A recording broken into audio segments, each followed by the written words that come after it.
Hey everybody, Nick Espinoza, your chief security fanatic here, and today I want to talk about broadband internet, high-speed internet, and why everybody needs it. And if you're a longtime listener and follower of mine, you know that this is something that's near and dear to my heart because, quite frankly, it is that rising tide that raises all boats. Now, with that, we're going to start, but not finish, with Tech Dirt, and Carl Bodie had a really interesting write-up on this because if you didn't know, the FCC runs an $8 billion federal subsidy program to help bring phone and broadband services to lower income homes and schools and healthcare, and it is called the USF, or Universal Service Fund. Now, this program has historically been very bipartisan, unfortunately, until now. Now, the Fifth Circuit Court of Appeals last year, whose makeup now consists primarily of basically right-wing loyalists to the president. And this is not, for the record, getting political. I don't care what your political beliefs are, but this, quite frankly, is what they are now. By virtue of that, they recently took what can only be called a radical step and ruled this whole program unconstitutional last year. Now, this ruling, which ignored past Fifth Circuit and Supreme Court precedent, effectively declared the USF an unconstitutional and illegal tax. And for the record, this is also something that 7 court dissenters said was pretty much an insane leap to take. Now, the Supreme Court has stated that they're going to hear this case, which will ultimately determine whether federal efforts to expand broadband access to poor, rural, and neglected communities is effectively illegal or not. And so with that, let's talk about the publication Broadband Breakfast and Jake Neenan, who had a really good write-up on this as well, because here's what's happening. A coalition of 15 Republican attorneys generals from 15 states urged the Supreme Court this past Tuesday to find that this broadband subsidy for lower income people was unconstitutional. Now, they argued that the court should make it harder for Congress to delegate broad power to regulatory agencies. This actually would dovetail with the Supreme Court ruling on Chevron deference. And so by virtue of that, there is a likelihood that the Supreme Court will actually kill this. So this group was led by West Virginia Attorney General John McCuskey, a state, for the record, with one of the lowest income averages in the nation, if not the lowest.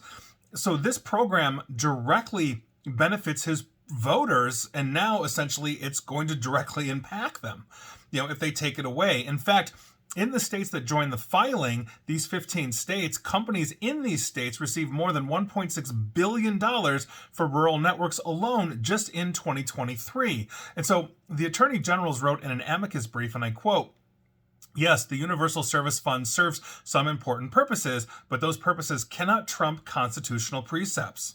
So it was one of the 19, that for the record was one of 19 such briefs submitted the same day by conservative legal groups and academics, including the Cato Institute, Americans for Prosperity, the Firearms Policy Coalition, America First Legal, and others. All of those groups, except for one, urge the Supreme Court to find the fund unconstitutional. And so let's dive into what this is.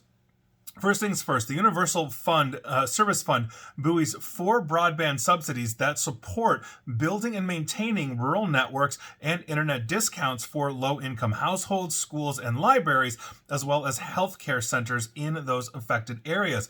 The program is funded by fees on interstate voice revenue and managed by the Federal Communications Commission, with the accounting work delegated to the Universal Service Administrative Company, a nonprofit the FCC set up for this purpose. And essentially, you're paying probably anywhere between 25 cents to $1.50 a month. Basically, if you have a cell phone, you have broadband service yourself, and you're not on one of these fees, and that goes to contribute to the greater good. Now, the reason why this is so unbelievably important is that really a rising tide raises all boats. Without the internet, you don't have access essentially to a greater job market. You don't have access to education opportunities that broadband offers. How many people walk in these days to fill out an application when everything is done online? How many classes are taught online? How many resources that schools require when you're going and doing your homework require online?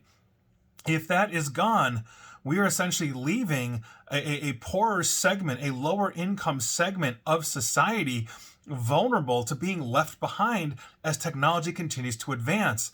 that's a huge problem for our economic growth, for our future stability, and everything else. So I am urging the Supreme Court here to please make sure that you uphold this and keep this running. And I'm also urging the Trump administration to basically keep this alive as well. And again, this isn't partisan. This is human lives. And quite frankly, the internet impacts us all, whether we realize it or not. It drives the engine of the economy. That's what technology does. And so by virtue of that, here we are. And so I really hope this stays around. Again, I don't care what your political beliefs are, but I think this one is important because quite frankly, it benefits everybody, whether we take advantage of that program or not.